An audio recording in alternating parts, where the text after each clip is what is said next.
Hey everybody, it's Bob. Welcome to the Modeler's Workbench. Thank you so much for watching the videos. Thank you for subscribing and thank you for liking the videos. So after the last kit build, which was that big fine scale miniatures are shrams, I'm going to do something really quick, small.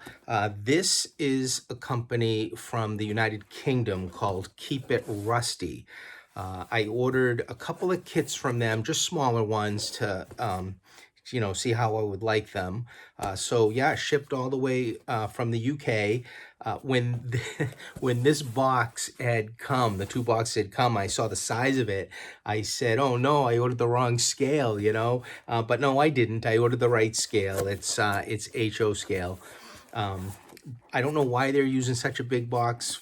Maybe because they just bought all the same size boxes and all the kits go in them. Maybe it's a money saving thing. But anyway, this should go pretty quick. So let's go over to the bench and open it up, and I'll show you what's inside this box.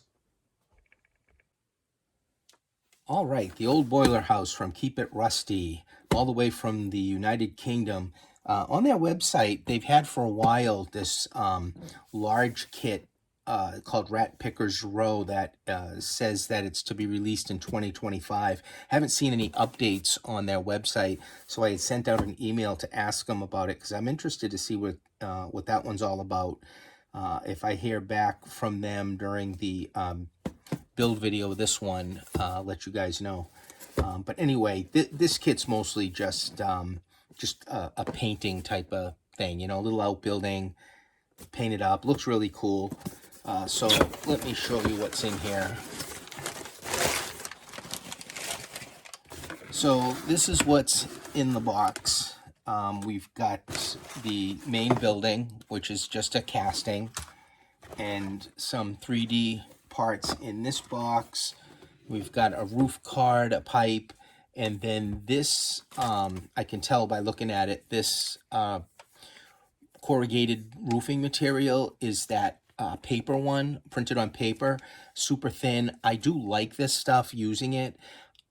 However, I am not sure. I think I have regular metal corrugated, and I may do the etching solution with real metal. If I go down that road, I will show you people what that's all about. But the corrugated roofing comes out really good when you use that stuff. It's kind of a nasty process, but you got to do it outside, but I do like doing it.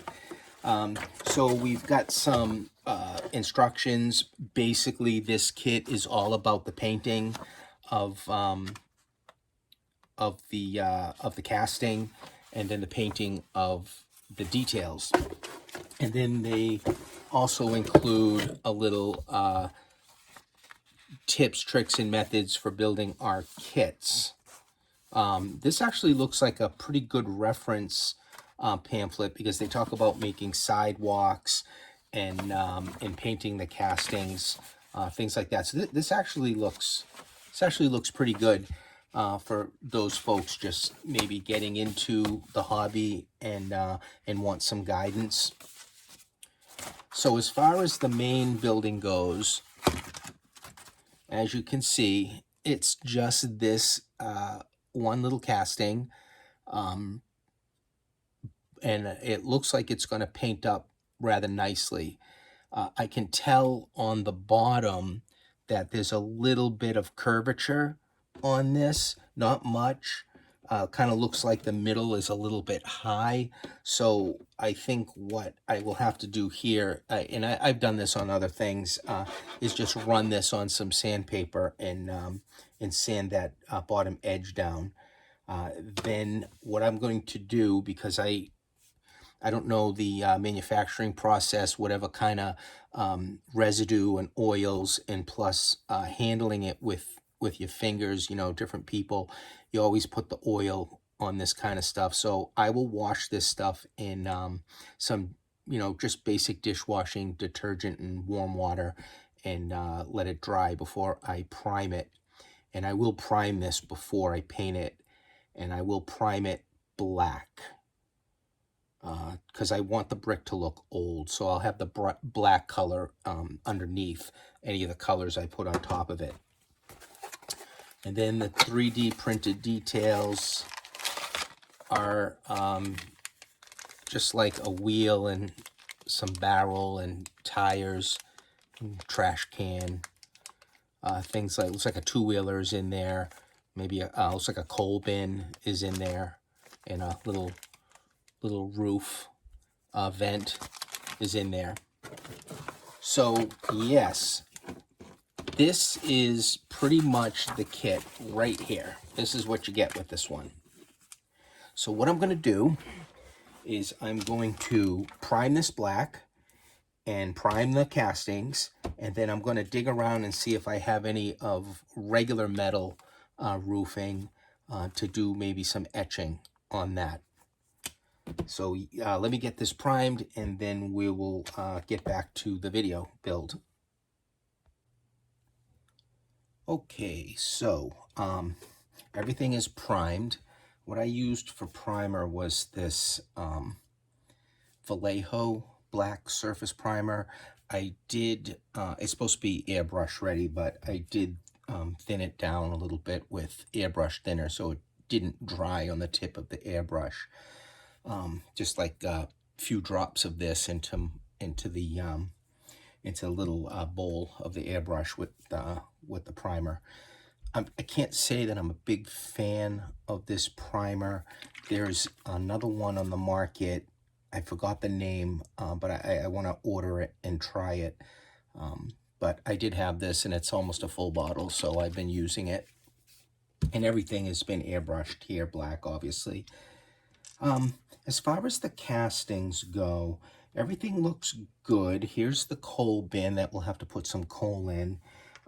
But I'm finding that this barrel and this wheel seem a little bit out of scale. This barrel's about the same size as this one, but this is up on a kind of up on its little wooden block casting, and I just think maybe with it there, it kind of looks like a big oversized barrel. I think that'll work, but this one, I don't think I'm going to use that barrel or this wheel because they just seem so big to me. And I don't know why they're scaled so big, because it is an HO scale kit. So the first thing, before I paint any of these castings here, the first thing I'm going to do is paint this, the building, the boiler house. I did let this primer dry. It's been about maybe 16 hours, 17 hours or so. You're supposed to let this dry at least 12 before you do anything on it. 24 would be better, but it's been about 16, 17 hours since I did prime this. And what I'm going to use is 3 colors for the brick. The first color as the base is going to be this heritage brick, followed by some terracotta. I've got some country gray, and I've got a deep ochre. You could use any kind of light gray here. You could probably use any kind of gold or ochre color here, such as, you know, I've got like just a straight yellow ochre color. Another kind of good gray for light gray is a Quaker gray. And I'm going to do with a sponge. This sponge here has got, it's not really a very big open cell brush. It's a very fine closed cell brush, sponge, I mean. So I like this better. You can also use makeup sponge too. But I will dip in and start to get the brick color on first. All right, I don't want to put this stuff on too heavy, so it's good to have like a paper towel or something else also to take a lot of the paint off the sponge to start. With anything, obviously with painting, go light first, because you can always add. Pretty hard to take away. But I'll get some of this heritage brick on the sponge and take a bunch off of it and just start to get some of this color on here. With the black primer as the underlaying color, any colors that I put on here will be darker than if I had used, you know, like a light primer, which is the look that you want to go for if you want your bricks to look old. So as you can see, I don't have a lot of paint on the brush. I mean on the sponge. I keep saying brush. I don't have a lot of paint on the sponge, so I'm just starting to hit those bricks. This casting, the bricks are very pronounced, which I like. They look very old, with a lot of space in between them. The things like the 3D printing has come a long way as far as, you know, castings, and I don't mind the resin also, but you can get some really nice detail, and then this type of stuff isn't really so warped as some of the resin stuff that you may get, you know, the old days. I just unboxed a Magnuson kit to look at the walls, and you know, they were pretty warped, though they've been in the box for a long time.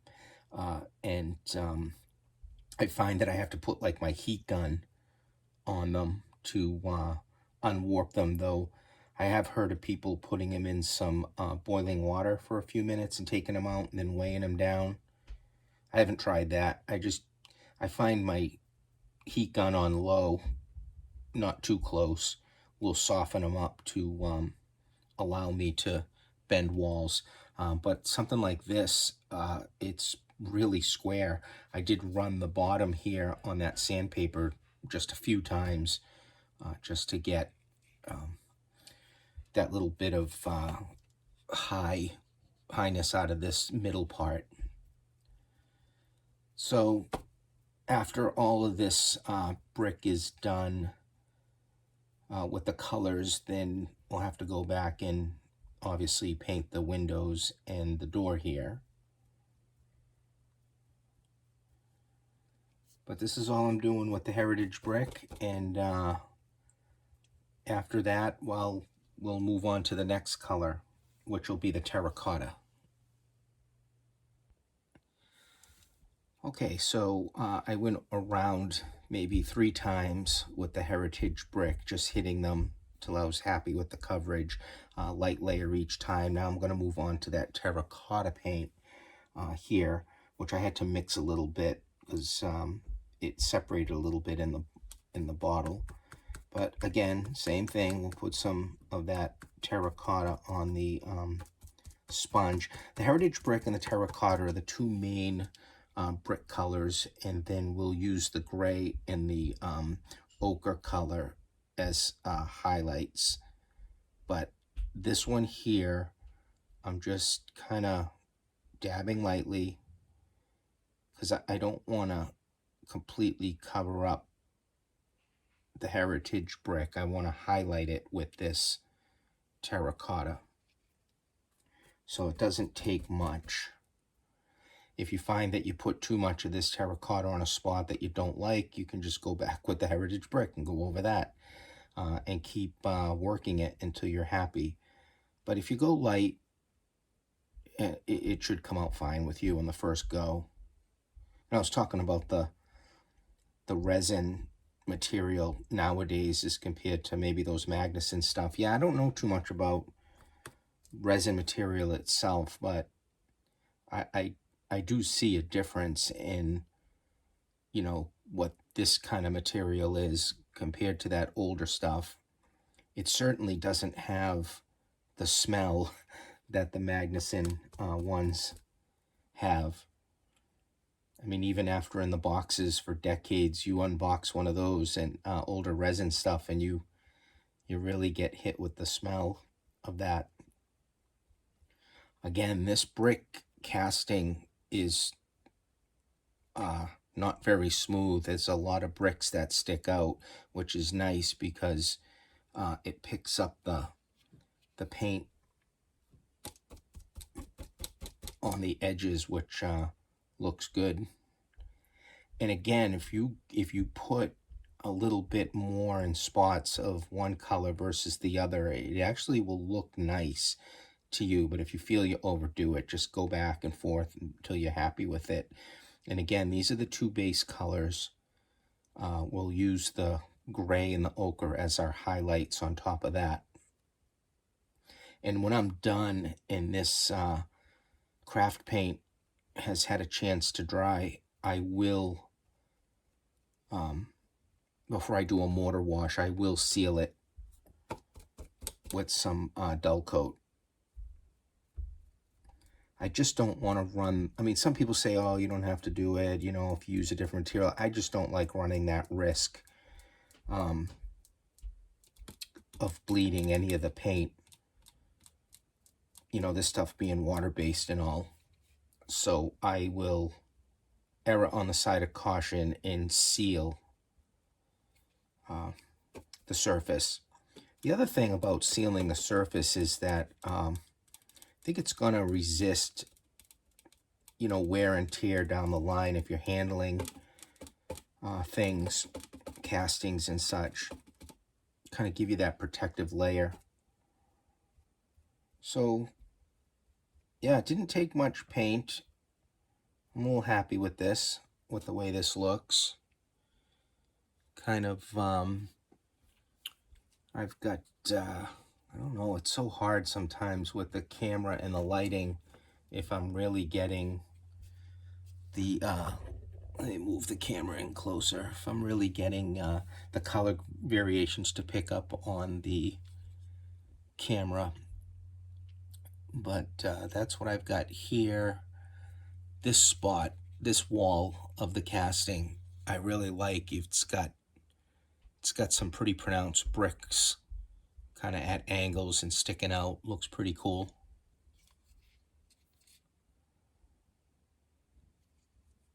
So yeah, that's where I'm at now with this. We'll let this a few minutes to dry and I'll move on to the next color.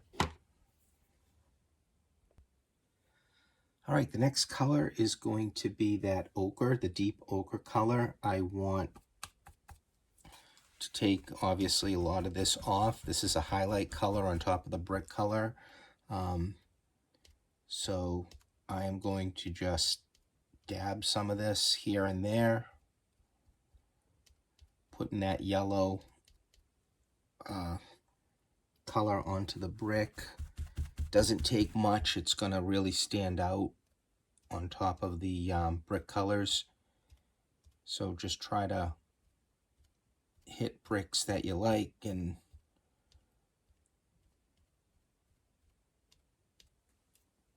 kind of just like that, you know, get some yellow to show up on some of the edges here, some of the brick faces. I will go around and do this with the yellow. We'll let that dry, and then we'll move on to the gray. Okay, now it's time for the gray, and I want to really go light with this. I don't want to hide any of the other colors that I did. So I'm taking an awful lot off the sponge to start to see how it's going to go. I just want to try to maybe get the edges a little bit with this gray. It'll kind of tone down a little bit the other colors that I put on. So I'm just striking the brick. Get a couple of the edges and high points, this gray color. I'm also going to take a brush and hit the stone brick on top of these windows, these arches with the gray too, like a little bit more of the gray than anything else. But when I tell you how I'm just hitting this ever so light, I don't really have a lot of paint on the brush, on the sponge. So my goal is to grab a couple of those bricks that are really sticking out higher than the others.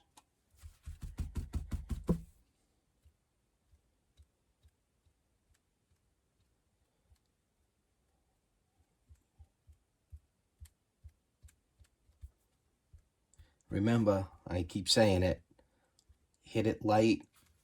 You can always go back around, turn it, turn it, turn it, hit them so you're happy. So like here's an example what I said, like maybe you get a little bit more paint on a spot. This side's got a little bit more gray, those couple of bricks right there. But I'll leave that alone. It's not a lot. It's just those particular bricks are just more gray than anything else. If you're not happy with that, go over with the color. But it's random, so it's going to look good. If you try to think it out and hit bricks, and it just won't look good. But random, where a couple of bricks are a little bit more paint on them, it will look good. I mean, that's about what I'm going to do for the gray. I mean, it's very little, just some of the surfaces. I might go a little bit more on this side. And any of the mortar wash. So see, this edge has got a little bit too much of the gray, kind of hit it. I think I'll hit a little bit of this terracotta. Try to tone that down a little bit. There we go. Excellent.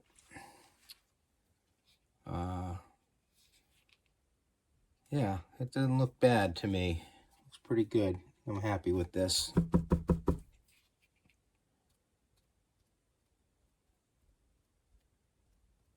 Let it dry and look at it again, but all in all, I think it looks pretty good.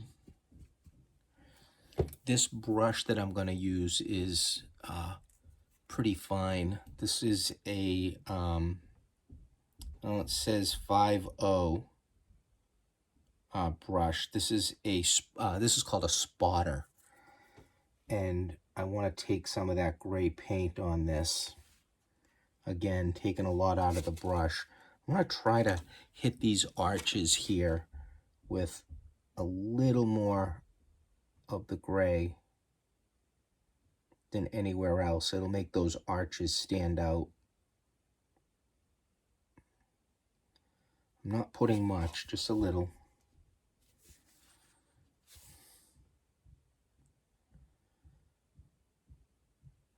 You know, I mean, definition of dry brushing, right? So I will hit these arches with a little bit of the gray all around, and then it'll be time to move on to painting these windows and doors. So yeah, I just want to get a little bit more gray on those arches like that. All right, so the windows and the door were all painted with light avocado. And then this whole thing was sprayed with dull coat to seal. Next, I'm going to do a brown wash. And the brown wash, I talk about this in other videos I make. It basically comes down to using a burnt umber acrylic paint mixed with some water.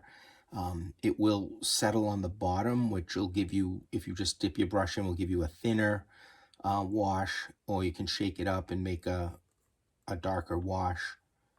The recipe for this is, I mean, I basically fill maybe to about here with the acrylic paint, and then the rest is water.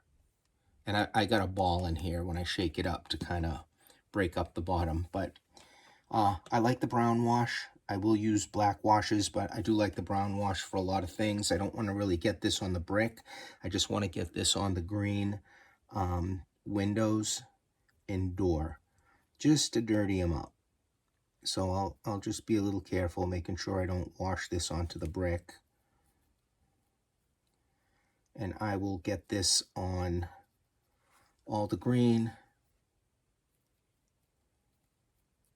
I might put another coat, I'm not sure. I just usually wait till it dries and take a look at it.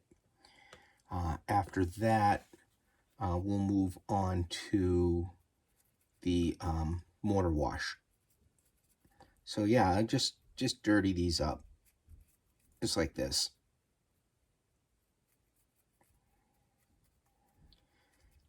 Just put some weathering variation on things. I could probably go back and get maybe some dark brown, and I might lightly spot some dark brown paint on these window frames too. So I'll probably do that. Okay, so here's a bottle I've had for a long time, the etching solution. I've got two containers here. I've got the water and the etchant.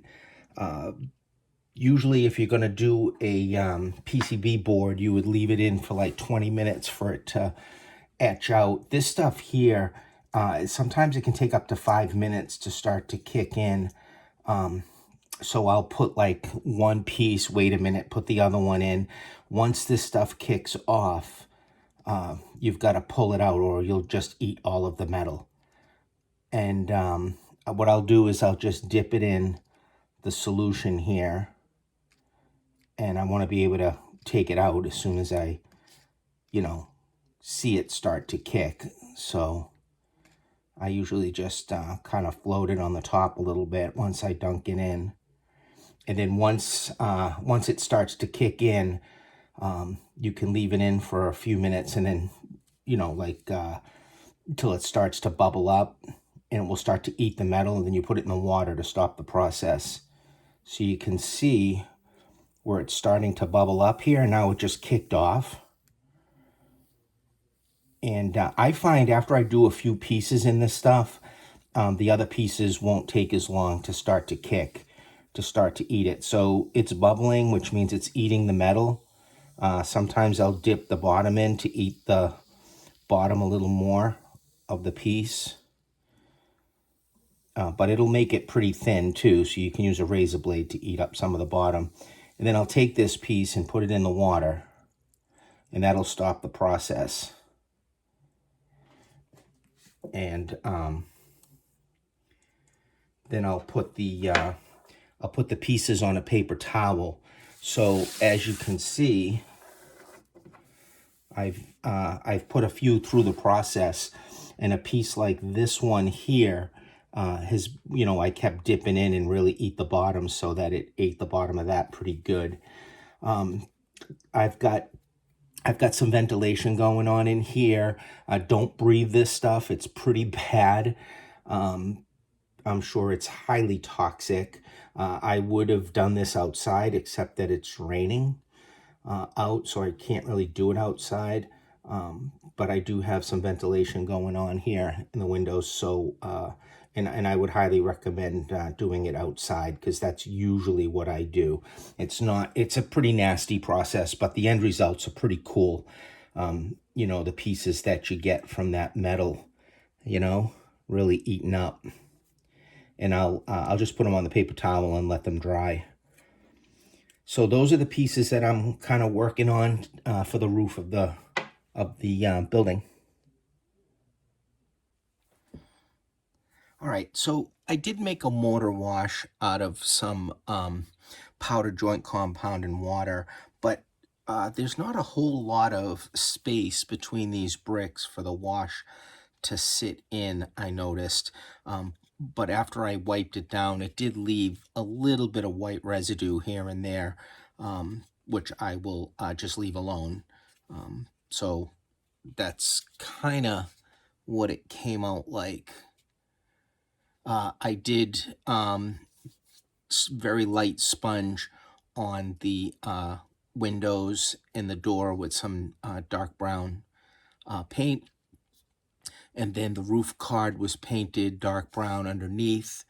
And then I put the roof card on, and the acetate windows are in, and the acetate was sprayed with some dull coat to dull them out.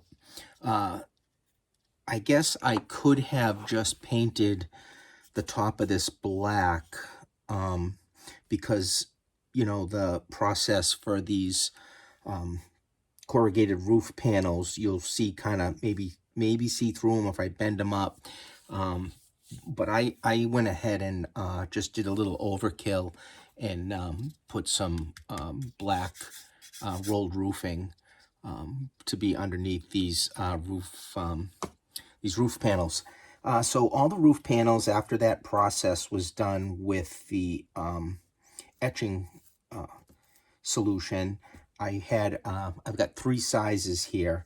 I've got some of these longer ones, medium size one, and then shorter ones. I did use an airbrush and hit them all with a light green, it's called pale green, Vallejo air color, and then some dark rust sponged on and some light rust sponged on these panels, because we're gonna try to replicate the look of this roof here,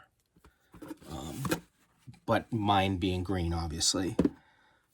And then while things are drying, I always kind of start to paint some of the castings. Like this little casting here was airbrushed yellow and then sponge dark rust on that barrel. And then I've got to paint these blocks and finish with the wood pieces on the sides. So that casting there, this casting is going to get some coal put in it. I put a old wood color and then a black wash, but it'll need a little more weathering, probably with some powder. And then there are these little bands that got to be painted a dark rust. So a little bit of work on the castings, but the next thing I'm going to do is start to get the corrugated roof panels on. I am going to glue them down with canopy glue. It should work. And then, so let me work on that, and then we'll see where we're at. All right, so all of the corrugated roof panels are on, and the roof cap was just made with paper that was darkened with some of the creosote black hunter line stain, and after that it was painted with the dark brown bittersweet chocolate, followed by some sponging of that pale green, the same green that we used on the corrugated, and then finished off with some sponging of dark rust. I misplaced the little vent that came with the kit. It's somewhere. It'll probably show up when I'm doing something else on another kit, I'm sure. But I did have one of these little smokestacks in laying around, so I decided to use that. Actually sized pretty nice too for this building. It's not very big. So all of that is done. The only thing left now is to plant it and then put our castings around it and some scenery. I think I am going to put this on that R. Schramm's diorama that I did in the previous video, because everything is wood on that, and the brick kind of gives it a nice contrast. So the next step will be to finish up the casting paintings that I've been working on here, and There's like the barrel and a stack of tires. Yeah, and a little two-wheeler came with it that I'm painting. So I'll finish up the castings and then move over to getting this planted, and then we'll do our scenery. Okay, back to the Ashrams diorama, because that is where the boiler house went.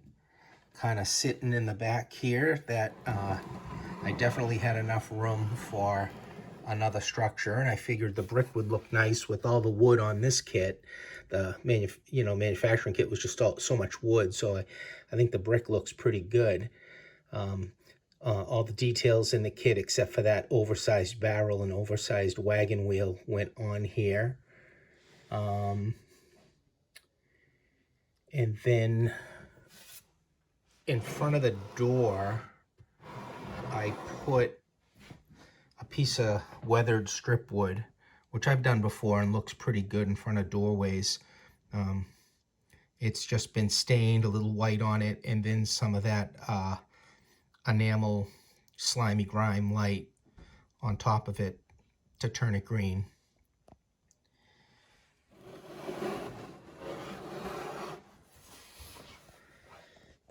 So that that coal bin that came with the kit, I put some coal into it. So yeah, that's where that little boiler house is sitting. Kind of nice to pick up small kits like this, because when you build bigger things, or you just have another little kit to kind of fill in areas around. So I kind of like doing that. And as far as an overhead goes, that's kind of how it lays out with the layout.